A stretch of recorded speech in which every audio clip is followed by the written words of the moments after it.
There are over 900 towers in Dubai, and every single one of them has been built in the last 40 years. Before that, Dubai looked like this. Then in 1979, this, a 39-story building in the middle of the Arabian desert. This is the Dubai World Trade Center. It was the tallest building between Mumbai and Athens, including the whole of the Arab world. So that made an impact. That's Guy Gilmar, the Trade Center's first employee, general manager and director. The Trade Center stood alone in the desert, and people were extremely puzzled why a high-rise building would be put up in open land. I think it's probably a world first. It even got a visit from Queen Elizabeth on opening day. She arrived by car, was introduced to everybody before going on into the building, including me, of course. And of course we flew the Royal Standard, which I think is quite unusual. That's Gordon Heald. He designed and supervised the Trade Center, and here he is with the Queen at the inauguration, along with lead architect John Harris. It made Dubai, didn't it? What you see now is this enormous metropolis of tall buildings.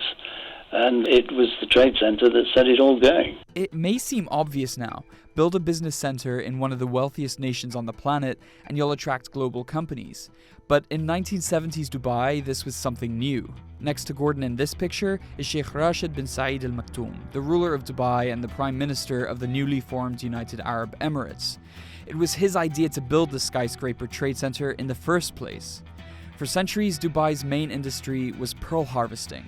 But in the 1930s, the pearl industry collapsed due to the Great Depression and the invention of the synthetic pearl.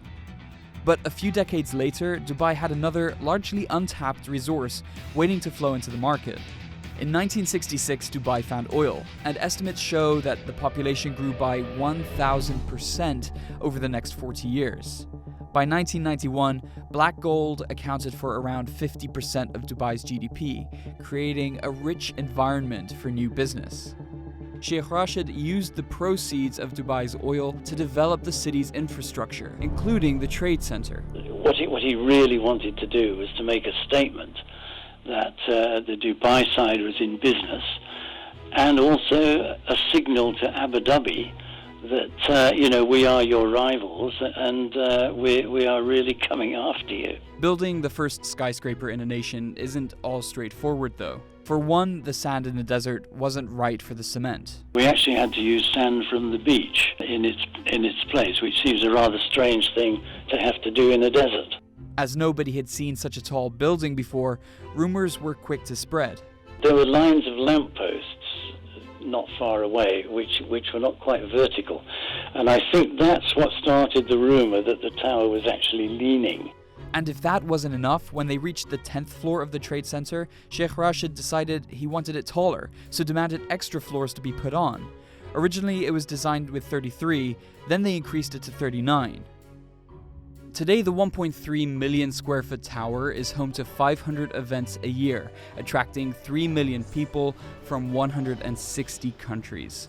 If you'd asked me in 1979, Guy, will Dubai become a tourism center?